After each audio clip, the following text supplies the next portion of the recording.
Hello students, I am here again to just tell you something about the natural resources. Yes, another chapter in the class 9. Okay, so I hope you are enjoying your classes as well as you are preparing well for your exams. I just want to say something before starting the class, that if conservation of natural resources goes wrong, nothing else will go right. Why?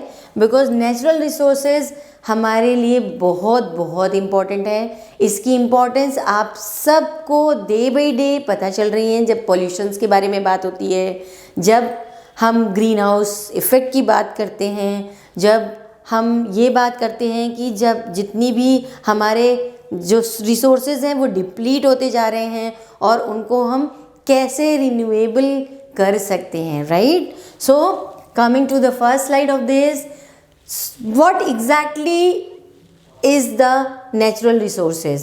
All the sources which is present on the earth like soil, water, air, energy from sun, these are the natural resources and life of the earth really depends on that. क्यों depend करती है?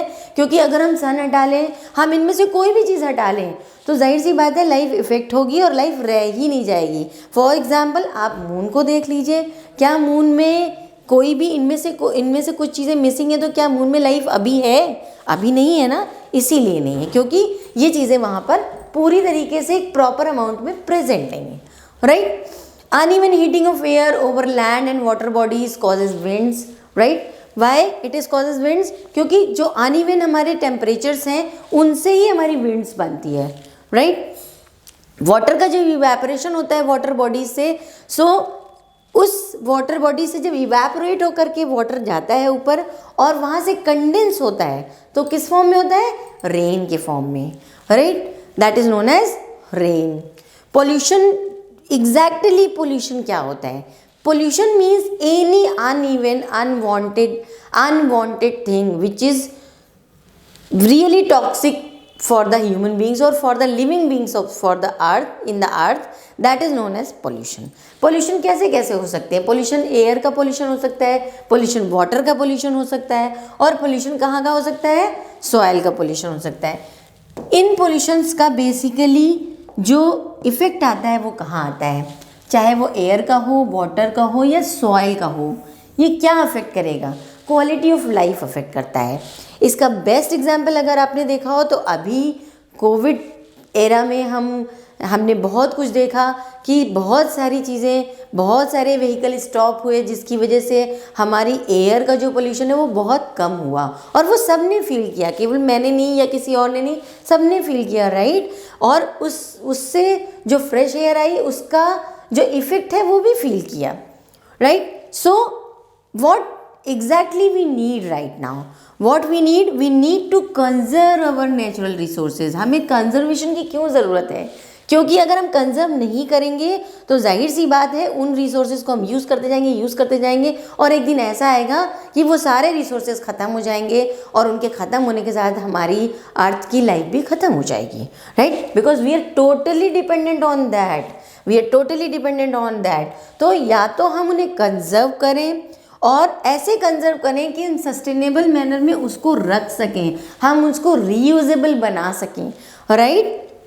सो nutrients में क्या होता है? जितने भी nutrients हमें मिल रहे हैं नेचुरली वो लगातार ख़त्म हो रहे हैं क्योंकि हम उन्हें कंज्यूम कर रहे हैं. अगर वो न्यूट्रिएंट वापस नहीं जाएंगे तो वो न्यूट्रिएंट साइक्लिक फॉर्म में नहीं रहेंगे तो वो जाहिर सी बात है डिप्लीट होते एक दिन ख़त्म हो जाएंगे. जैसे ख़त्म होंगे तो लाइफ हम एज्यूम भी नहीं कर सकते. राइट. नेचुरल रिसोर्सेज क्या क्या हैं? whichever is available on earth, that is known as natural resources. अब वो whichever is available means हमारी बेसिक नीड जो है उसको जो भी कुछ पूरा कर रहा है सब नेचुरल रिसोर्सेज है. राइट. अब हमारा एयर, वाटर, सॉयल, मिनरल ये सारे क्या है? ये नेचुरल रिसोर्सेज हैं और इनके बिना हम क्या अपनी लाइफ को कभी भी सोच सकते हैं? बट ऐसा नहीं है. ऐसा मुझे लगता नहीं है कि कोई भी इन सब के बगैर अपनी लाइफ को सोच भी सकता है हम में से. राइट. सो रिसोर्सेज क्या क्या हैं? रिसोर्सेज के 3 फॉर्म्स हैं. जो जिस अर्थ पे हम रहते हैं उसके 3 डिफरेंट लेयर्स हैं जिनमें अलग अलग टाइप के रिसोर्सेज मिलते हैं. राइट. फर्स्ट जो है आउटर मोस्ट जो लेयर है हमारी अर्थ की, that is known as lithosphere, right. Water जो हमारा जो वाटर रिसोर्सेज है वो कुछ ग्राउंड पे है, कुछ अंडरग्राउंड है। 75% जो हमारी अर्थ सरफेस है वो वाटर से घिरी हुई है, राइट। वो पार्ट हाइड्रोस्फीयर कहलाता है। एंड एटमॉस्फेयर बेसिकली जो एयर है, पूरा जो एयर वाला जो पार्ट है हमारा, जो पूरा एयर से कवर्ड है जितना अर्थ का part, that is just like a blanket, that is known as atmosphere, right. So what we are doing basically कि हम सारी चीज़ों को पोल्यूट करते जा रहे हैं। जो हमारा एटमॉस्फेयर है उसमें जो गैसेस हैं वो एक पर्टिकुलर कॉन्सेंट्रेशन में होती हैं, तभी वो हमारे लिए काम करती हैं। अगर उनका कॉन्सेंट्रेशन का इक्विवेलेंस बिगड़ा तो जाहिर सी बात है वो पोल्यूशन क्रिएट करेंगे, और पोल्यूशन क्रिएट करेंगे तो हमें रेस्पिरेटरी प्रॉब्लम्स होंगी, राइट। हाइड्रोस्फीयर में हम ये ध्यान ही नहीं दे पा रहे हैं कि वाटर डिप्लीट हो रहा है, वाटर ख़त्म हो रहा है हमारे। आपने बहुत सारे ऐसे कंट्रीज़ के बारे में सुना होगा जहाँ पे बहुत सारे ऐसे सिटीज़ हैं जो कि जहाँ पे वाटर ख़त्म हो गया है, वाटर लेवल चला गया है पूरा, राइट। सो हाइड्रोस्फीयर में हमें ये याद रखना है कि हम वाटर का कंजर्वेशन कैसे कर सकते हैं। अब जो हमारा एटमॉस्फेयर है उसमें हम गैसेस का कंजर्वेशन कैसे करेंगे या उनका बैलेंस कैसे बनाएंगे, हम एटमॉस्फेयर में उनका बैलेंस कैसे बना सकते हैं, right. So what exactly is biosphere? Biosphere means, bio means living, right? Bio means living. Sphere means the part. So all living things on earth together with atmosphere, the hydrosphere and lithosphere interact with each other and make life possible. This basic interaction is known as biosphere, right? Biosphere में basically क्या क्या चीज़ें होती हैं? Biosphere में biotic component होते हैं जिनमें बायोटिक में प्लांट और एनिमल्स आते हैं, और एबायोटिक कंपोनेंट होते हैं जिसमें एयर, वाटर और सॉइल आता है। प्लांट और एनिमल दोनों ही बायोटिक है क्योंकि लिविंग बींग्स है ना, सो दोनों ही बायोटिक है। और ये लिविंग बींग्स नहीं है, लेकिन ऐसा नहीं है, एबायोटिक कंपोनेंट भी उतना ही इम्पॉर्टेंट है लाइफ के लिए जितना बायोटिक कंपोनेंट है। ये दोनों एक दूसरे पे डिपेंडेंट होते हैं। इनमें से किसी भी एक को आप अगर हटाएंगे तो दूसरे की वैल्यू नहीं रह जाती है और वहाँ पर लाइफ निश्चित रूप से ख़त्म हो जाती है।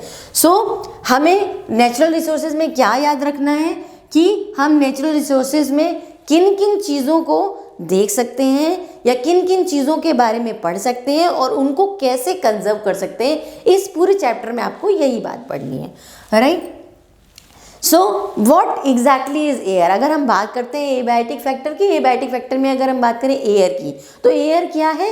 Air is a mixture of gases, right. Atmosphere में जो एयर्स हैं that is a mixture of gases, different gases हैं उसमें, डिफरेंट प्रोपोर्शंस में हैं, और उनके जो प्रोपोर्शंस हैं उन प्रोपोर्शंस से अगर कुछ कम या ज़्यादा होता है तो, और अगर वो इस लेवल पे कम या ज़्यादा है कि वो लिविंग बींग्स के लिए टॉक्सिक है, तो that is known as air pollution, right. Air में क्या क्या चीज़ें होती हैं? ऑक्सीजन भी होती है, जो ऑक्सीजन सबसे ज़्यादा इंपॉर्टेंट है लिविंग बींग्स के लिए, राइट। जो बायोटिक फैक्टर है उसके लिए ऑक्सीजन बहुत इंपॉर्टेंट है, बट सिर्फ ऑक्सीजन इंपॉर्टेंट है ऐसा नहीं है, बाकी की एयर्स भी इंपॉर्टेंट है, राइट। एटमॉस्फेयर का रोल क्या है? एटमॉस्फेयर जो है वो एयर जो होती है वो बैड कंडक्टर होती है हीट की, हीट को कंडक्ट नहीं करती है। अगर हीट को कंडक्ट नहीं करेगी तो वो क्या करती है उससे, मतलब बैड कंडक्टर होने के बावजूद वो क्या काम कर रही है और क्यों काम आ रही है? वो क्या है? वो जो हमारे अर्थ का कांस्टेंट टेम्परेचर बनता है ना, वो इसी बैड कंडक्टर की वजह से बनता है। अगर यही बैड कंडक्टर हटा दिया जाए तो टेम्परेचर कांस्टेंट नहीं होगा, मींस आपको सीजन्स में पता ही नहीं चलेगा कि टेम्परेचर कहाँ जा रहा है कहाँ आ रहा है। डे और जो होल ईयर के जो सीजनल चेंजेस होते हैं उन सीजनल चेंजेस में भी जो टेम्परेचर होता है वो कैसे मेंटेन होता है? वो इसी एयर की वजह से मेंटेन होता है, राइट, क्योंकि वो हीट को मेंटेन करती है। एग्जैक्टली इसके बावजूद क्या करती है? टेम्परेचर जो डे टाइम का टेम्परेचर है, जो नाइट टाइम का टेम्परेचर है, वो सारे मैनेज करने का काम सडन इंक्रीज या सडन डिक्रीज ना हो, इसके लिए एयर ही फंक्शन करती है, राइट। क्योंकि सडन इंक्रीज या सडन डिक्रीज होगा तो बहुत ऐसी चीज़ें होती हैं लिविंग बींग्स में, बहुत सारी ऐसी प्रोसेस होती हैं एंजाइम्स की या हार्मोन्स की जो उस सडन चेंजेस की वजह से बंद हो सकती हैं, तो लाइफ को बहुत अफेक्ट करेगा। एयर जो विंड का मूवमेंट है वो क्या है, विंड का मूवमेंट कैसे होता है? विंड के मूवमेंट के लिए दो तरीके के विंड के मूवमेंट होते हैं, डे में अलग होता है, नाइट में अलग होता है विंड का मूवमेंट। जब डे टाइम में क्या होता है, डायरेक्शन कहाँ से होती है? सी से लैंड की तरफ होती है, सी से लैंड की तरफ होती है। क्यों? क्योंकि एयर जो होती है लैंड में हीट होती है, ऐसे हीट हुई, सनरेज पड़ी, हीट हुई और फास्टर एंड फास्टर और ऊपर की तरफ बढ़ती है। इस एयर के बढ़ने की वजह से जो विंड होती है वो सी से लैंड की तरफ बहती है, राइट? डे टाइम में जब सन होता है, जब सन रात में चला जाता है तो दोनों ही चीज़ें, लैंड और वो सारी चीज़ें आपकी ठंडी होना शुरू होती हैं। ठंडे होने की वजह से डायरेक्शन लैंड से सी की तरफ होती है, राइट? लैंड और सी दोनों ही ठंडे होना शुरू होते हैं, जिसकी वजह से जो विंड की डायरेक्शन है वो लैंड से सी की तरफ हो जाती है, राइट? सो आप गेस कर सकते हैं, अगर आपसे पूछा जाए कि डे में, ये बहुत इंपॉर्टेंट क्वेश्चन है कि डे टाइम में कहाँ पर है और नाइट टाइम में कहाँ पर है। ये बहुत इंपॉर्टेंट क्वेश्चन है आपके लिए कि विंड की डायरेक्शन क्या है, कब क्या है, डे में क्या है और नाइट में क्या है। तो डे में क्या है? डे में सी से लैंड की तरफ और नाइट में लैंड से सी की तरफ, right? Okay, so movement of air from one region to other region exactly creates the winds, that is known as winds, right? Okay, so this, ये जो विंड आपकी क्रिएट होती है, इस विंड की वैल्यू एग्जैक्टली क्या है? अगर ऐसा ना हो तो क्या होगा? एक ही डायरेक्शन में विंड बहेगी, एक ही डायरेक्शन में सारे काम होंगे। तो आपके क्या सीजन्स आपको पता चल सकते हैं, आपकी बाकी के जितने चेंजेस हैं, एटमॉस्फेरिक चेंजेस हैं, वो आपको पता चल सकते हैं? नहीं पता चल सकते हैं, ठीक है? सो एग्जैक्टली आपको पता चल गया कि एयर क्या होती है, विंड क्या होती है। Now we will talk about air pollution, ठीक? एयर पोल्यूशन क्या है? मैंने अभी आपको थोड़ी देर पहले बताया कि एयर में बहुत सारी मिक्सचर्स होते हैं गैसेस के।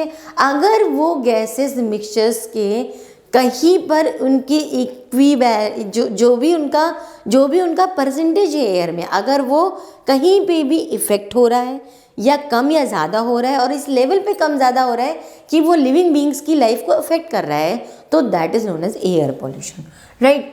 अगर हम इसको डिफाइन करें तो an increase in the content of harmful substance, those are basically known as pollutants, right? Pollutants क्या होते हैं? वो सब्सटेंसेस जो हमारी बॉडी या हमारे लाइफ के लिए हार्मफुल होते हैं, those are known as pollutants. वो जब एयर में, जैसे कार्बन डाइऑक्साइड हुआ, कार्बन मोनोऑक्साइड बहुत ज़्यादा टॉक्सिक होती है। क्यों टॉक्सिक होती है? क्योंकि ये आपके रेस्पिरेटरी सिस्टम को ब्लॉक कर सकती है।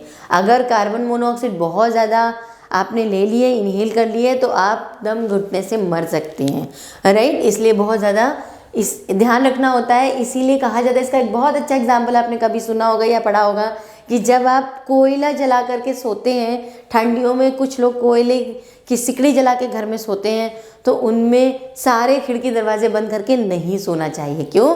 क्योंकि वो कार्बन मोनोऑक्साइड निकालते हैं और अगर उसका कॉन्सेंट्रेशन आपके ऑक्सीजन से, रूम की ऑक्सीजन से ज़्यादा हो गया तो दम घुट जाता है लोगों का, right? Oxides of sulphur, nitrogen, fluoride, lead, nickel, arsenic, dust particles, ये सारे ही मटेरियल, ऐसा नहीं है कि ये एयर में है नहीं, बट इनका कॉन्सेंट्रेशन अगर इतना है कि वो हमारी लाइफ को अफेक्ट नहीं कर रहे हैं, that is okay.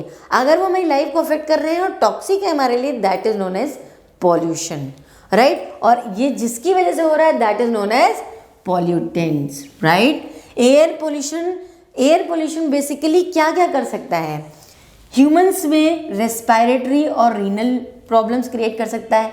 High BP के हमारे केसेस बहुत डे बाय डे बढ़ रहे हैं, बेसिकली उन सिटीज़ में जो हमारे जो एमएनसीज़ हैं उनमें तो बहुत ज़्यादा बढ़ रहे हैं, ठीक है? आई इरिटेशन के केसेस, कैंसर के केसेस बहुत ज़्यादा बढ़ रहे हैं जितने भी मेट्रोपॉलिटन सिटीज़ हैं उनमें, just because of air pollution. Plants में क्या होता है? ग्रोथ रिड्यूस हो जाती है, क्लोरोफिल डीजनरेट हो जाता है, लीफ जो होती हैं येलोइश कलर की हो जाती हैं, मॉटलिंग हो जाता है, पैचेस पड़ जाते हैं, स्पॉट्स या कलर स्पॉट्स मतलब स्पॉटी हो जाती हैं लीफ जो होती हैं, वो उनको मॉटलिंग कहते हैं, उस प्रोसेस को मॉटलिंग कहते हैं। जिससे अगर मॉटलिंग होगी, आप कोई लीफ है, अगर आपकी मान लीजिए कोई भी लीफ है, इसमें अगर स्पॉटिंग हो गई आपकी, तो स्पॉटिंग से क्या होगा, स्पॉटिंग का मतलब है इन जगहों से हमारा क्लोरोफिल चला गया, जहाँ जहाँ से चला गया है वहाँ पे आपका फोटोसिंथेसिस नहीं होगा तो आपकी जो लीफ की यील्ड है, मान लो वो 1 ग्राम बना रही थी तो अभी वो 0.5 बनाने लगेगी, तो हाफ हो गई ना यील्ड। इसलिए ये बाद में वो प्लांट मरने भी लगेगा, right. What exactly is rain? Rain मैंने आपको बताया कि जितना भी वाटर सन रेज से इवेपोरेट होता है ऊपर जाता है, जब वो कंडेंस होकर नीचे आता है तो वो रेन के फॉर्म में नीचे आता है, राइट। और इस पूरे को हम वाटर साइकिल कहते हैं। वाटर साइकिल में क्या है, रेन से वाटर नीचे आया कंडेंस होकर के, फिर वही वाटर इवेपोरेट होकर सनरेज के थ्रू ऊपर चला गया, right. This is known as water cycle. अगर ये वाटर साइकिल किसी भी स्टेप पर रुकती है तो लाइफ को अफेक्ट करेगी। क्यों? क्योंकि कॉन्सेंट्रेशन ऑफ वाटर कंटेंट हमारा एयर में जितना होना चाहिए वो भी ज़रूरी है और लैंड पे जितना होना चाहिए वो भी ज़रूरी है, राइट। रेन एग्जैक्टली क्यों इम्पॉर्टेंट है? क्योंकि हमारी जितनी भी एग्रीकल्चर की प्रोसेस है प्लांट में, वो सब कुछ स्पेशली इन इंडिया डिपेंड करती है हमारी रेन पे, ठीक है, मॉनसून पे। हम मॉनसून डिपेंडेंट एग्रीकल्चरल कंट्रीज़ में से आते हैं, राइट। सो इसलिए अगर एग्रीकल्चर नहीं होगा तो जाहिर सी बात है हम भी नहीं होंगे, कुछ अगर होगा ही नहीं, खाने के लिए उगेगा ही नहीं तो हम तो बना नहीं सकते, ऑटोट्रॉप तो प्लांट है, फिर हम कैसे रहेंगे, हम तो उन्हीं को खाते हैं, राइट। इसलिए ये इंपॉर्टेंट है। So conservation of water is really must nowadays. हम कैसे कंजर्व कर सकते हैं? डैम्स को कॉन्ट्रैक्ट कर सकते हैं, पूल्स को कंजर्व कर सकते हैं, और बहुत डिफरेंट काइंड ऑफ प्रोसेसेस होती हैं जिनसे आप ये कंजर्वेशन कर सकते हैं, right. So this is the basic acid rain. Acid rain क्या है? आपको मैंने बताया कि वाटर की साइकिल होती है। I will discuss it in the coming slides कि वाटर साइकिल क्या होती है। बट एसिड रेन क्या है आपको नाम से पता चल रहा होगा। एसिड रेन एग्जैक्टली क्या है? जैसे आपको नाम से कुछ चीज़ें समझ में आ जाती हैं ना कि एसिड रेन क्या, एसिड मतलब क्या है, कहीं ना कहीं एसिडिक कोई कंडीशन आ रही है। रेन क्या है? मीन्स रेन में कोई एसिड आ रहा है, ठीक है। और ये इन दोनों के मिलने से मीन्स रेन में जो एसिड आ रहा है उससे कहीं ना कहीं हमारा कोई पॉल्यूशन क्रिएट होता है, राइट। कैसे होता है ये वाटर साइकिल? हमने आपको बताया कि जब वाटर इवेपोरेट होता है ऊपर जा रहा है, राइट, ऊपर जा रहा है, और फिर जब वो कंडेंस होगा तो बारिश के फॉर्म में, रेन के फॉर्म में नीचे आएगा, ठीक। अब जो इवेपोरेट होकर के वाटर ऊपर गया, उसके साथ साथ में अगर हमारी कुछ ऐसी गैसेज है जैसे SO2 है, NO2 है, राइट, ये सारी गैसेज अगर बहुत ज़्यादा कॉन्सेंट्रेशन में ऊपर एयर में चली गई हैं, राइट, ऊपर एयर में चली गई हैं, तो ऊपर का जो वाटर वेपर है ना उसमें ये डिज़ोल्व होंगी, और जब रेन आएगी तो उसमें डिज़ोल्व होने के बाद ये क्या बनाएंगी? ये एसिड्स बनाती हैं, H2SO4 HNO3, right, sulphuric acid. This is very dangerous acid for the skin. ये स्किन पे पड़ता है तो पूरे स्किन्स पे दाग हो जाते हैं, स्किन का कैंसर बहुत तेज़ी से होता है, और ये इसी फॉर्म में, एसिड के फॉर्म में नीचे रेन के साथ आते हैं। This is called as acid rain.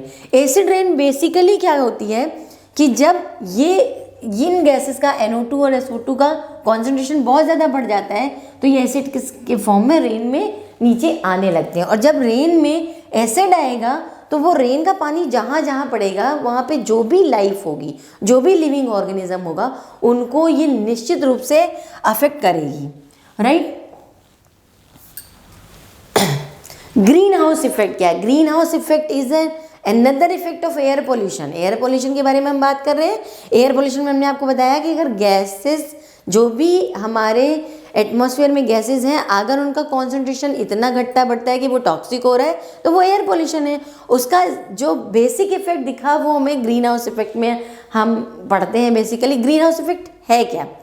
Green house effect में जो कार्बन डाइऑक्साइड है वो नीचे आ रही है, आने की वजह से अर्थ पे लॉक हो रही है, लॉक होने की वजह से डे बाई डे जो अर्थ है वो वार्म हो रही है, गर्म हो रही है, राइट। और गर्म होने की वजह से जो इफेक्ट है इस जो कार्बन डाइऑक्साइड का इफेक्ट जो है वो क्या है, वो एग्जैक्टली इफेक्ट आपको दिखेगा कि ग्रीन हाउस इफेक्ट को सबसे ज़्यादा कार्बन डाइऑक्साइड ही इफेक्ट कर रही है। मीन्स जितनी ज़्यादा हमारी हीट बढ़ रही है कार्बन डाइऑक्साइड की वजह से, वो ज़्यादा से ज़्यादा ग्रीन हाउस इफेक्ट को कॉज कर रही है।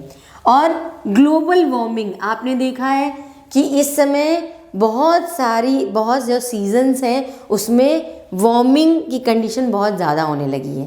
दैट्स वाई ये इसे हम ग्लोबल वार्मिंग क्यों कह रहे हैं, क्योंकि पूरा वर्ल्ड इससे इफेक्टेड है, केवल इंडिया इससे इफेक्टेड नहीं है, right. It is increasing day by day. ये इंक्रीज क्या कर रहा है, टेम्परेचर इंक्रीज कर रहा है अर्थ का। और क्या कर रहा है, ये मेल्टिंग कर रहा है किसकी, पोलर कैप्स, मतलब जितने भी हमारे जो पोल्स हैं ना, पोल्स पे जितनी जो बर्फ़ है वो मेल्ट हो रही है। क्यों? हमारी अर्थ बहुत गर्म हो रही है तो वो मेल्ट हो रही है। और वो मेल्ट होने की वजह से जो सीजन्स हैं वो इतने चेंज हो जा रहे हैं, उस चेंज की वजह से सीजन्स में जो आगे की लाइफ है उसको बहुत अफेक्ट कर रहे हैं, राइट। कोस्टल सिटीज़ में सबमर्जिंग हो रही है। सबमर्जिंग मीन्स अभी आपने सुना होगा एक सिटी है, कौन सा सिटी है ये आप मुझे बताएंगे ढूंढ के। एक सिटी है वो सबमर्ज हो गया है पूरा वाटर में, just because of global warming, right. So environment में जो भी चेंजेस आते हैं वो कहाँ अफेक्ट करते हैं, वो लिविंग बींग्स को ही अफेक्ट करते हैं। हमारी वजह से ग्लोबल वार्मिंग हो रही है और अफेक्ट किसे करेगी, अल्टीमेटली हमें ही अफेक्ट करेगी, राइट। बेसिकली जो इस ग्लोबल वार्मिंग से जो ग्रीन हाउस इफेक्ट आ रहा है वो कहाँ आ रहा है, हमारी ओजोन लेयर पे आ रहा है। ओजोन लेयर क्या है? ओजोन लेयर जो हमारा ऊपर का पूरा एटमॉस्फेयर है उसमें एक ओजोन की लेयर है। ओजोन की लेयर क्या करती है, ओजोन की लेयर का बेसिक फंक्शन क्या है? Ozone layer is present in stratosphere basically, right. Stratosphere that is a part of atmosphere. कौन सा पार्ट है? It is from 16 kilometre to 60 kilometre above the sea level. Sea level से 16 kilometre से लेकर 60 kilometre तक का जो पार्ट है वो स्ट्रेटोस्फीयर कहलाता है। वो एटमॉस्फेयर का ही पार्ट है, लेकिन वहाँ पे जो लेयर प्रेजेंट है वो ओजोन लेयर है। Ozone means O3। ओजोन का जो फॉर्मूला होता है दैट इज़ O3। O3 क्या करता है, जो ओजोन है उसका बेसिक फंक्शन क्या है, जब सनरेज आती है, सनरेज आपको पता है उसमें बहुत सारा रेडिएशन भी आता है, उसका जो यूवी रेडिएशन होता है वो यूवी रेडिएशन को हमारा जो ओजोन लेयर है वो रोकता है, राइट। वो रोकता है, प्रोटेक्ट करता है, वो उसको नीचे ज़मीन में अर्थ में आने से प्रोटेक्ट करता है। ये उसका बेसिक फंक्शन है। अब ओजोन डिप्लीशन क्यों हो रहा है? CFC यानी क्लोरोफ्लोरोकार्बन। क्लोरोफ्लोरोकार्बन क्या होता है? ये वो चीज़ है जो कहाँ कहाँ पाई जाती है, रेफ्रिजरेटर्स से आपके निकलती है, जेट प्लेन्स से निकलती है, स्प्रे कैन से निकलती है, फायर एक्सटिंग्विशर्स में से निकलती है। ये क्लोरोफ्लोरोकार्बन वो पॉल्यूटेंट है जिसकी वजह से ओजोन लगातार डिप्लीट हो रही है। और न्यूक्लियर एक्सप्लोजन जितने भी हो रहे हैं, जितने भी न्यूक्लियर बॉम्ब्स बनाए जा रहे हैं, उनसे जो एक्सप्लोजन हो रहा है उससे लगातार ओजोन में एक होल होता जा रहा है जिसे हम बचा नहीं पा रहे हैं, और जिसकी वजह से ज़्यादातर यूवी रेज अब अर्थ में नीचे आने लगी। इसीलिए स्किन कैंसर के केसेस बहुत ज़्यादा बढ़ने लगे हैं, राइट। ओजोन लेयर में सबसे ज़्यादा जो थिकनेस है वो कहाँ पे कम हो रही है? सबसे पहले ऑब्जर्व की गई 1985 में अंटार्कटिका में, इसको ऑब्जर्व किया गया था और इसे ओजोन होल का नाम दिया गया था, राइट। जो डे बाई डे बढ़ रहा है सिर्फ पोल्यूशन की वजह से, राइट। कहाँ कहाँ अफेक्ट करती है? जो भी यूवी रेज आती है वो कहाँ अफेक्ट करती हैं? स्किन पे अफेक्ट करती हैं, आपकी आई साइट को अफेक्ट करेंगी और बेसिकली आपके इम्यून सिस्टम को वीक कर देंगी, राइट। स्मोक क्या है? स्मोक क्या है? स्मोक बेसिक वो वर्ड है जो दो वर्ड्स को मिला के बनाया गया है, स्मोक एंड फॉग। मीन्स ऐसा फॉग जिसमें स्मोक मिला हो, that is called as smog. और ये बनता कैसे है? फॉग तो बनता है सिंपल प्लेन, वो तो आपकी पूरी एक रिएक्शन है जो होती है नेचुरली। लेकिन जो स्मोक होता है, जो धुआं निकलता है जितना भी पोल्यूशन वाला, वो जब उस फॉग से मिलता है तो वो स्मॉग बनाता है। स्मॉग एयर पोल्यूशन में ही आता है। क्यों? क्योंकि स्मॉग से फिर इनहेलेशन में रेस्पिरेटरी प्रॉब्लम्स आने लगती हैं, राइट। सो किसी भी क्लाइमेट में बहुत सारा एयर पोल्यूशन क्रिएट कर सकता है स्मॉग। जैसे मैं आपको इसका सबसे अच्छा एग्जांपल देती हूँ, जब दीपावली के टाइम में आप देखिए, जब बहुत सारे पटाखे फूटते हैं तो दिल्ली रीजन पे एक पूरा लेयर बनती है और वहाँ लोग सांस नहीं ले पाते, वो स्मॉग है पूरा, क्योंकि वो एयर पोल्यूशन से बना हुआ स्मॉग है, राइट। सो आप समझ सकते हैं कि ये कितना ज़्यादा टॉक्सिक होता है लिविंग बींग्स के लिए। वाटर एग्जैक्टली कि आपने एयर देख लिया, एयर क्या होती है आपने पढ़ लिया, एयर के पोल्यूशन कैसे हो सकते हैं, क्या होते हैं, क्या उसके इफेक्ट होते हैं आपने पढ़ लिया। Now coming to the next resource that is water. Water सबसे इम्पॉर्टेंट रिसोर्स है। इसको हम वंडर लिक्विड भी कहते हैं। वंडर लिक्विड इसलिए कहते हैं बिकॉज विदाउट वाटर आप किसी भी लाइफ को अज्यूम भी नहीं कर सकते अर्थ पे, आप अज्यूम ही नहीं कर सकते। क्यों? क्योंकि ऑलमोस्ट सारी डिमांड्स जो लिविंग बींग्स की होती हैं वो सब कुछ, उसका सबसे इम्पॉर्टेंट नेचुरल कंपोनेंट वाटर है, क्योंकि इसके बिना आपकी कोई भी बायोलॉजिकल रिएक्शन नहीं हो सकती, कंप्लीट नहीं हो सकती, राइट। सो 3/4 अर्थ सरफेस यानी 3/4 एयर सरफेस, दैट मीन्स 75% जो आपका अर्थ है वो किससे कवर है? वाटर से, राइट। बहुत सारा वाटर है फिर भी कम है। क्यों? क्योंकि हम ड्रिंकिंग वाटर कम होता जा रहा है। जो वाटर अवेलेबल है वो हम ड्रिंक नहीं कर सकते, वो ड्रिंक के लायक नहीं है, राइट। सो अंडरग्राउंड बहुत सारा वाटर है, सी में, ओशियन में और वाटर बॉडीज़ में और भी, लेकिन उसको हम यूटिलाइज नहीं कर पा रहे हैं। क्यों? क्योंकि हम ऐसी चीज़ें कर रहे हैं, इतना सारा पोल्यूशन कर रहे हैं कि वो डिप्लीट होता जा रहा है नीचे ज़मीन से भी, राइट। सो वाटर की क्या ज़रूरत है एग्जैक्टली? वाटर का बेसिक फंक्शन कहाँ है? हमारे बॉडी टेम्परेचर को मेंटेन करता है वाटर। हमारी बॉडी 75% वाटर से बनी हुई है, 70% वाटर से बनी है, आप सबको पता होगा ये। All cellular process take place of water medium. मैंने आपको बताया कि जितनी भी इम्पॉर्टेंट रिएक्शंस हैं वो वाटर के बिना आपकी बॉडी में नहीं हो सकती हैं। जितनी भी लाइफ की प्रोसेसेस हैं उनकी सारी की सारी रिएक्शंस के लिए वाटर इम्पॉर्टेंट है, उसके बिना नहीं होगा, ठीक है। सो जो वाटर है वो हैबिटाट, जो प्लांट और एनिमल मिलकर के हैबिटाट बनाते हैं, वो बनाने के लिए भी वाटर इम्पॉर्टेंट है, राइट। वाटर पोल्यूशन एग्जैक्टली क्या है? When water becomes unfit for drinking and other uses। मैंने बताया ना कि पानी बहुत सारा है लेकिन ड्रिंकिंग वाटर नहीं है, ड्रिंकिंग वाटर कम है। तो जो ड्रिंकिंग वाटर के लायक नहीं है, जो पी भी रहे हैं वो भी लायक नहीं है, right. So that is known as water pollution, right. So this is basically a water pollution. जब हम पानी है तो बट पीने लायक नहीं है, पी नहीं सकते, पिएंगे बीमार हो जाएंगे, राइट। सो वाटर पोल्यूशन में बेसिकली क्या क्या चीज़ें हैं जिसकी वजह से वाटर पोल्यूशन होता है?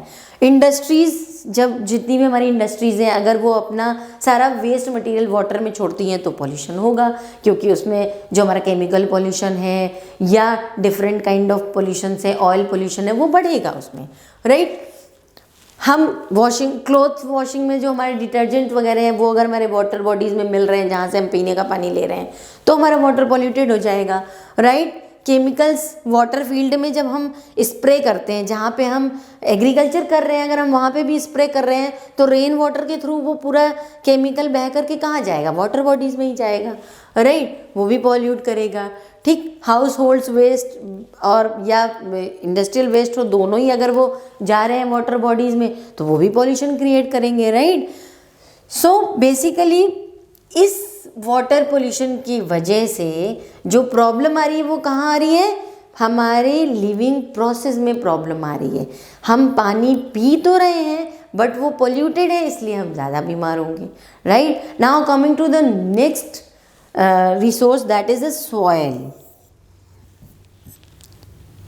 right। so soil क्या है? soil basically is the portion of earth surface consisting of disintegrated rock and decaying organic material, right? जो भी decaying organic material.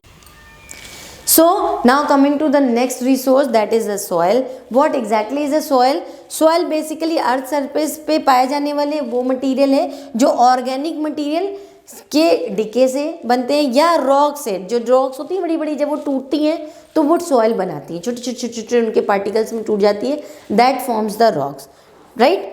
ये करती क्या है? It provides the support for many plants and animals. कहाँ से सपोर्ट कर रही है? आप प्लांट्स को कहाँ लगाते हैं? सॉइल में ही लगाती है ना, वहीं से ग्रोथ होती है। सॉइल जो रॉक से टूटती हो या ऑर्गेनिक मटेरियल से टूट करके आती हो, उसमें क्या है? न्यूट्रिशन है, बहुत सारे न्यूट्रिशन है। वो न्यूट्रिशन कहाँ जाता है? वो न्यूट्रिशन आप देते हैं, किसको देते हैं? प्लांट को। वो प्लांट हम खाते हैं, राइट। तो ये पूरी साइकिल है जो चलती रहती है। सॉइल बेसिकली कैसे बनती है? सॉइल डिफरेंट डिफरेंट फॉर्म्स हैं सॉइल के, और वो डिफरेंट डिफरेंट तरीके से बनती हैं, राइट। जैसे जब सन जो है वो डे टाइम में जब गर्म होता है, राइट, वो उसकी रेस से जब रॉक गर्म होती है तो रॉक एक्सपैंड करती है, रॉक एक्सपैंड करती है, और रात में वो रॉक जैसे ही आपका सन हटा तो वो कूल डाउन होती है और ऐसे सिकुड़ती है। इस एक्सपेंशन और सिकुड़ने में वो थोड़ा बहुत कहीं ना कहीं टूटती है। जब टूटती है छोटे छोटे टुकड़ों में बंटती है। सारा का सारा तो एक्सपेंड नहीं कर रहा है, सारा का सारा कॉन्ट्रैक्ट नहीं कर रहा है, तो कुछ पीसेस उसके टूट गए तो वो बिखर गए, तो वो सॉइल बनाते हैं, right. Different kinds of soils होती हैं। कुछ सॉइल्स होती हैं जो वाटर बॉडीज से आती हैं, एक प्लेस से दूसरे प्लेस पर आती हैं, राइट। वाटर मैंने आपको सन से बन गया ये, राइट। सन से कैसे बनती है? वाटर से कैसे बनेगी? डिफरेंट डिफरेंट वाटर बॉडीज जो होंगी वो डिफरेंट डिफरेंट प्लेसेस से मूव करके आएंगी, फ्लो करके आएंगी, वहाँ से कुछ मटेरियल लेकर के आएंगी जो रॉक मटेरियल है, उससे भी सॉइल बनती है, राइट। विंड से कैसे बनती है? जब बहुत बड़े बड़े चक्रवात आते हैं तो उनसे क्या होता है? उनसे जो सॉइल, एक जगह की सॉइल है वो उनके साथ उड़ करके दूसरी जगह आ जाती है, तो उससे भी सॉइल बनती है, राइट। सॉइल इरोजन क्या है? सॉइल इरोजन मतलब सॉइल का हटना, एक जगह से हट जाना। जितना सॉइल वहाँ होना चाहिए एक पर्टिकुलर वेजिटेशन के लिए उतना सॉइल नहीं है, ठीक। That process is known as soil erosion. Carrying away of upper fertile layer of soil by rain, wind, human activities and wrong agricultural practice is called as soil erosion. इनमें से किसी भी वजह से हो रही है, लेकिन क्या है, जो हमारी सबसे अपर मोस्ट लेयर है जिसपे हम पूरी एग्रीकल्चर हमारी डिपेंड करती है, अगर वो कहीं चली जा रही है तो हमारा न्यूट्रिशन जा रहा है ना उसके साथ। वो चाहे जिस भी वजह से जा रहा हो, चाहे वो ह्यूमन एक्टिविटी से जा रहा हो, रॉन्ग एग्रीकल्चरल प्रैक्टिस से जा रहा हो, रेन से जा रहा हो, विंड से जा रहा हो, that is known as soil erosion, right. Soil erosion के कॉजेज क्या हो सकते हैं? क्या रीजंस हो सकते हैं? Over grazing. ओवर ग्रेजिंग का क्या मतलब है? ओवर ग्रेजिंग का मतलब होता है जब हम बहुत सारी ग्रेजिंग करते हैं, एक ही लैंड पे बार बार ग्रेजिंग कर रहे हैं, that is known as over grazing, right. Top soil, अगर बहुत कोई चक्रवात आया या फ्लड आ गया, उसने रिमूव किया टॉप सॉइल को, वो हो सकता है विंड और वाटर से, राइट। ट्रीज़ नहीं है वहाँ पर। ट्रीज़ क्या करते हैं? ट्रीज़ का काम है, ट्रीज़ आपने लगाए जैसे वहाँ पर, तो ट्रीज़ उस सॉइल को बाइंड करके रखते हैं अपनी रूट्स से, तो वहाँ की सॉइल जल्दी छोटे छोटे विंड्स के थ्रू नहीं जाएगी कहीं। बट अब बड़े बड़े चक्रवात में तो पूरे ट्रीज़ उखड़ जाएंगे, वो अलग चीज़ है, बट सिंपली छोटी छोटी चीज़ों से, छोटे छोटे विंड्स वगैरह से नहीं जाएगी अगर वहाँ पर बहुत सारे ट्रीज़ हैं। आजकल डिफॉरेस्टेशन हो रहा है, आपको पता है, बहुत सारे पेड़ काटे जा रहे हैं, उसकी वजह से, डिफॉरेस्टेशन की वजह से ट्रीज़ नहीं है, तो ट्रीज़ नहीं है तो सॉइल जा रही है ऊपर की, फिर वहाँ पर सारी की सारी सॉइल जो होती है वो बैरन हो जाती है, वहाँ पे आप कुछ भी ग्रो नहीं कर सकते ठीक से, राइट। सो एयर वाटर बॉडीज से, ठीक। अनकल्टिवेटेड हमने अगर किसी को लॉन्ग टाइम के लिए छोड़ दिया, किसी लैंड को हमने बहुत लॉन्ग टाइम के लिए कुछ भी कल्टीवेशन उसमें नहीं किया, कुछ भी नहीं उगाया, तो क्या होगा? तो छोटी छोटी एयर्स जो विंड्स आएंगी उनसे ही वो पूरी सॉइल चली जाएगी बाहर, राइट, ऊपर की लेयर जो न्यूट्रिटिव लेयर है।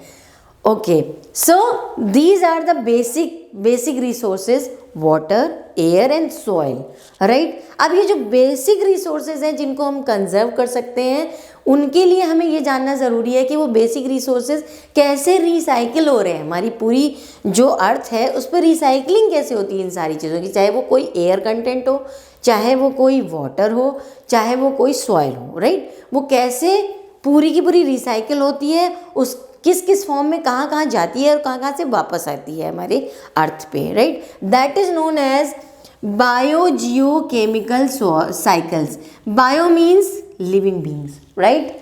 जियो means related to soil. Chemicals means anything which is chemical in nature, right? Means cycles of those chemicals which is required for the life through soil and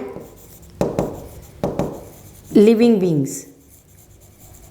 Means cycles of chemicals via living beings as well as with which is related with the soil is known as biogeochemical cycles, right? So biogeochemical cycles में हम क्या पढ़ेंगे कि क्या है substances जो living non living सारे basis के बीच में जो पूरे सब्सटेंसेस घूम रहे हैं वो कैसे घूम रहे हैं, ठीक। साइकिलिंग कैसे होती है इन सब्सटेंसेस की। केमिकल एलिमेंट जितने भी हैं वो चाहे कार्बन हो, ऑक्सीजन हो, नाइट्रोजन हो, फॉस्फोरस हो, सल्फर हो, वाटर हो, ये सारा का सारा, राइट, ये कैसे साइक्लाइज्ड हो रहा है, कैसे इनकी साइकिल चल रही है। मीन्स ये एटमॉस्फेयर में कैसे जाते हैं, फिर एटमॉस्फेयर से लैंड पे कैसे आ रहे हैं। This is known as biogeochemical cycle. इसमें बेसिकली कौन कौन सी चीज़ें काम करती हैं, सॉइल, वाटर, एयर और बायोटिक फैक्टर्स, यही चीज़ें हैं जो इन्वॉल्व होती हैं जिसके थ्रू हम ये जान सकते हैं कि ये साइकिल्स कैसे चल रही हैं, right. So coming to the first cycle, that is a water cycle. What is very important basic what we can say, that is a source for our life, right? That is a natural resource for our life. So जो water cycle की whole जो water cycle है उसमें आप क्या पढ़ेंगे, आपको ये पढ़ना है कि जो ग्राउंड वाटर है वो एयर में कैसे जा रहा है, किस किस प्रोसेस के थ्रू जा रहा है, और किस किस प्रोसेस के थ्रू जो एयर का वाटर है वो किस किस फॉर्म में नीचे ग्राउंड वाटर में आ रहा है, राइट। ये हमारी पूरी वाटर साइकिल है। तो वाटर साइकिल में होल प्रोसेस में आप देखिए जो सरफेस वाटर है, जो ग्राउंड वाटर है, ये सारा क्या करते हैं, ये इवेपोरेशन होता है इनका। इवेपोरेशन के थ्रू कहाँ जा रहा है, इवेपोरेट होकर के कहाँ जा रहा है, इवेपोरेट होकर के जा रहा है आपका सन रेज पड़ती है। सन रेज जैसे जैसे पड़ेंगी, सन की एनर्जी जितनी बढ़ेगी, आपने देखा होगा जो गर्मी का सीजन होता है उसमें इवेपोरेशन बहुत होता है, ठंड के सीजन में इतना इवेपोरेशन नहीं होता। क्यों? क्योंकि सन रेज की इंटेंसिटी पे डिपेंड करता है कितना इवेपोरेशन होगा, राइट। सो जो ये इवेपोरेशन होता है, ये इवेपोरेशन में वेपर्स के फॉर्म में वाटर कंटेंट कहाँ गया, हमारा एटमॉस्फेयर में चला गया, राइट। अब क्या होता है, जो भी एटमॉस्फेयर में गया तो कुछ कंडेंस होके नीचे आ गया रेन वाटर के फॉर्म में, ठीक, रेन वाटर के फॉर्म में आ गया वापस, और रेन वाटर के फॉर्म में आ गया, फिर वो ग्राउंड वाटर में चला गया, राइट। कुछ प्रोसेस हैं जैसे ट्रांसपिरेशन होती है, तो ट्रांसपिरेशन से इवेपोरेट होता है, और रेस्पिरेशन होती है, रेस्पिरेशन से इवेपोरेट होता है, ये सारा वापस भेजता है। और वापस कैसे आता है, वापस सिर्फ रेन वाटर के थ्रू ही आएगा, राइट। जितना भी कंटेंट है वाटर मटेरियल वो रेन वाटर के थ्रू वापस आ जाएगा, right. Can you see this कि आप ये देख पा रहे हैं कि वाटर साइकिल हो रही है, यहाँ पे वाटर साइकिल कैसे हो रही है, राइट। ओके, सो मैंने आपको ये चीज़ समझा दी कि वाटर साइकिल कैसे होती है, क्या क्या चीज़ें वाटर वेपर के फॉर्म में कैसे जाएगा, और वो वाटर रेन वाटर के फॉर्म में कैसे आएगा, right. This basically is known as water cycle. So next cycle is oxygen cycle. Oxygen is very important air, you know, oxygen is very important gas, right, you know about that.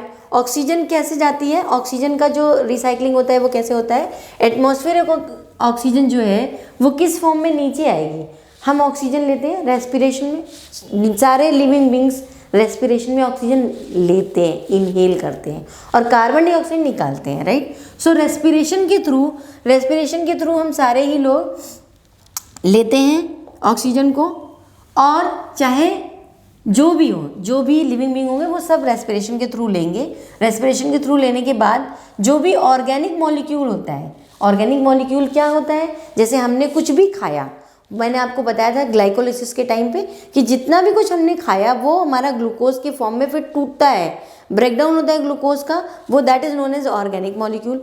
वो टूटता है किस time पे, जब हम respiration करते हैं, उसी प्रोसेस के साथ टूटता है हमें एनर्जी देने के लिए, राइट। इस प्रोसेस के थ्रू क्या होता है, जो वाटर है, थोड़ा सा वाटर निकलता है प्लस कार्बन डाइऑक्साइड निकलती है, और ये कार्बन डाइऑक्साइड प्लांट्स के थ्रू यूज़ कर ली जाती है फोटोसिंथेसिस की प्रोसेस में। ये वाटर जो यहाँ से गया है ये भी यूज़ किया जाता है फोटोसिंथेसिस की प्रोसेस में प्लांट के द्वारा। फोटोसिंथेसिस की प्रोसेस में क्या होता है, कार्बन डाइऑक्साइड प्लांट्स लेते हैं और वो ऑक्सीजन को निकाल देते हैं, दैट मीन्स वो एटमॉस्फेयर में हमारी जो एलिमेंट्री ऑक्सीजन है उसको भेज देते हैं, right. So this is the basic cycle of oxygen, जिसके थ्रू ऑक्सीजन लैंड से एयर और एयर से लैंड में रिसाइकिल होती रहती है, राइट।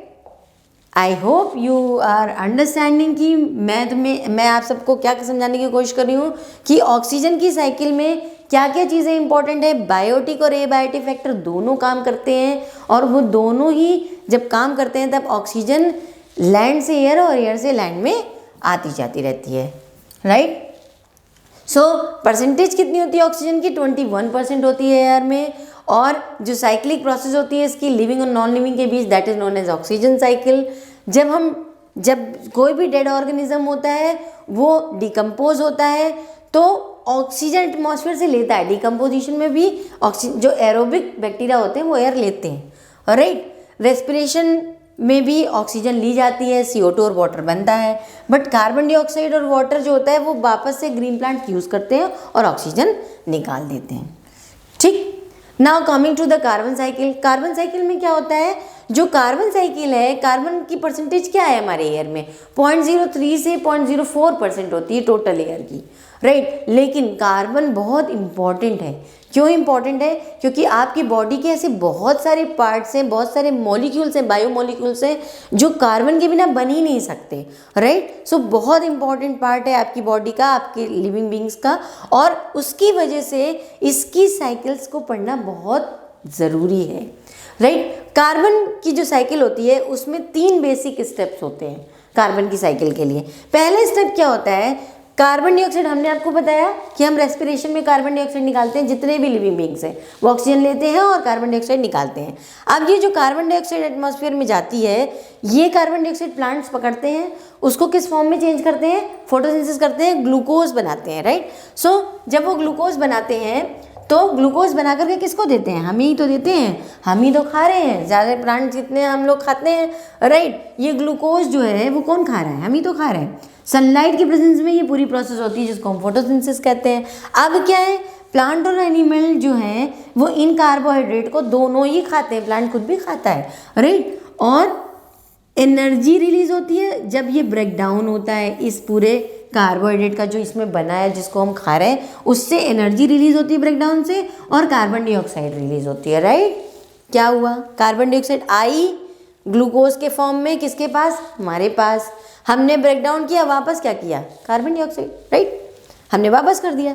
सेकेंड स्टेप क्या होता है कि प्लांट्स और एनिमल्स जब मर जाते हैं, ठीक, तो आपने देखा होगा ना कि लोग सड़ने लगते हैं, उसमें बैक्टीरिया लग गए, उसमें ये लग गए, राइट। वो डिकम्पोजिंग, हमारे जो डिकम्पोजिंग जितने भी माइक्रोब्स होते हैं वो क्या करते हैं, डिकम्पोज करते हैं, किसको, जितने भी डेड एनिमल्स और प्लांट्स होते हैं उन सबको क्या रिलीज करते हैं, कार्बन। कौन सा कार्बन, जो कार्बन डाइऑक्साइड के फॉर्म में प्रेजेंट है वहाँ पर, राइट। थर्ड स्टेप क्या है, कुछ डेड प्लांट्स और एनिमल्स जो कि धरती में ऐसे जम पूरी गड़ जाते हैं, जिन्हें गाड़ दिया जाता है या वो गड़ जाते हैं, तो वहाँ पे धीमे धीमे कुछ टेम्परेचर आने पर वो डिके होना शुरू होता है, उनका डिके होना शुरू होता है, तो वो फॉसिल फ्यूल के फॉर्म में बनते हैं। और किस फॉर्म में निकलते हैं, फॉसिल फ्यूल मतलब कोयले के फॉर्म में या पेट्रोलियम के फॉर्म में चेंज हो जाते हैं ज़मीन के नीचे,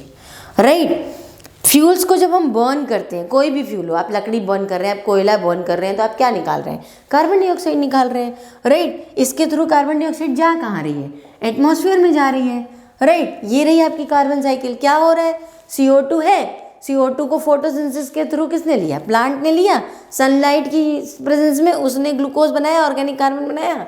ये ऑर्गेनिक कार्बन किसने लिया? ये पूरा ऑर्गेनिक कार्बन सारा का सारा हमने लिया, हमने खाया, राइट। अब क्या हुआ?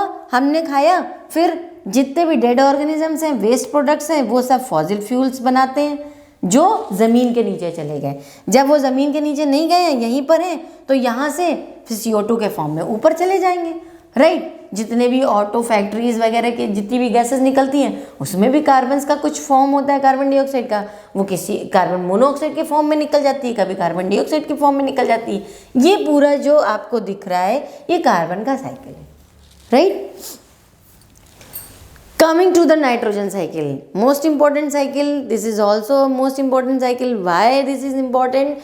जितना भी हमारा प्रोटीनेशियस मटेरियल है, चाहे वो लिविंग बीइंग में आपका एनिमल हो या प्लांट हो, उन सब में क्या ज़रूरी है? नाइट्रोजन ज़रूरी है। प्रोटीन बनाना है तो नाइट्रोजन ज़रूरी है। इसीलिए नाइट्रोजन का कितना पार्ट होता है? नाइट्रोजन का जो बेसिक पार्ट है वो कितना होता है हमारे एटमॉस्फेयर में? बेसिक पार्ट होता है हमारा 78%, ठीक। अर्थ के एटमॉस्फेयर में सबसे ज़्यादा नाइट्रोजन पाई जाती है। क्यों? क्योंकि सबसे ज़्यादा इंपॉर्टेंट है, सबसे ज़्यादा यूज़ हो जाता है हमारी बॉडी में उसका, राइट। कहाँ कहाँ यूज़ हो रहा है? इसेंशियल कॉन्स्टिट्यूएंट क्यों है?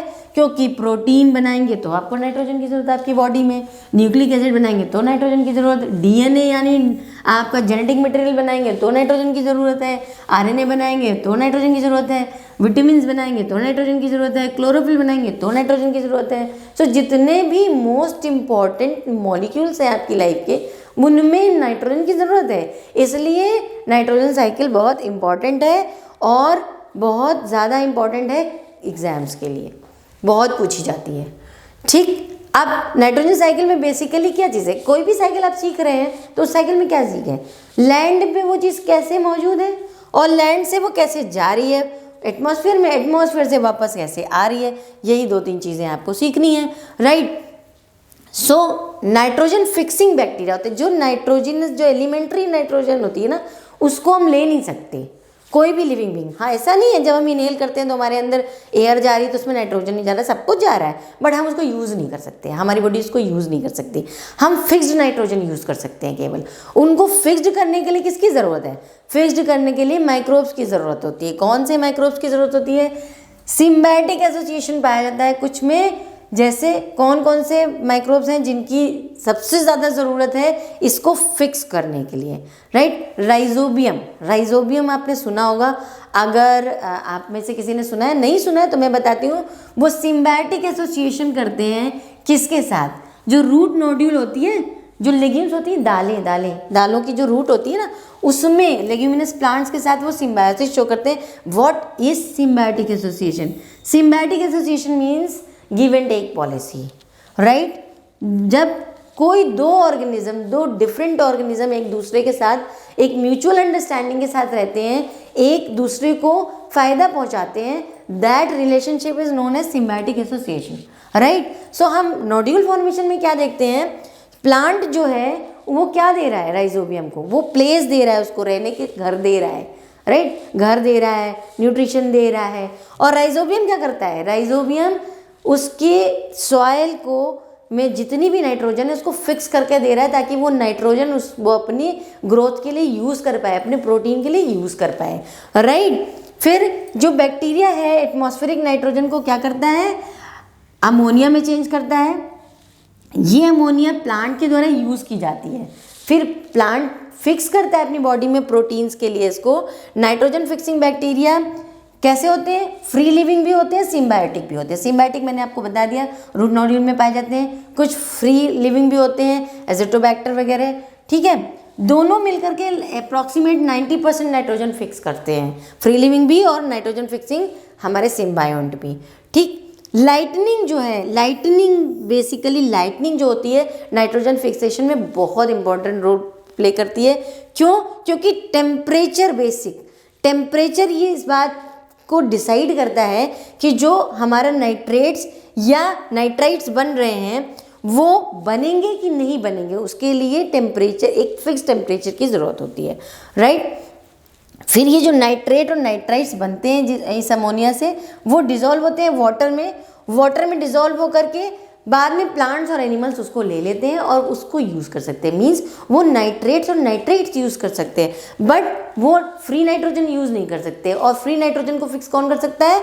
बैक्टीरिया फिक्स कर सकता है, चाहे वो फ्री लिविंग हो, चाहे वो आपका सिम्बायोटिक बैक्टीरिया हो, वही कर सकता है, उसी के पास ही कैपेसिटी है और कोई नहीं कर सकता, right. So this is the nitrogen cycle. Basically क्या है? एटमॉस्फेरिक नाइट्रोजन को सबसे पहले नाइट्रोजन फिक्सेशन होता है। नाइट्रोजन फिक्सेशन कौन कर रहा है? बैक्टीरिया कर रहा है।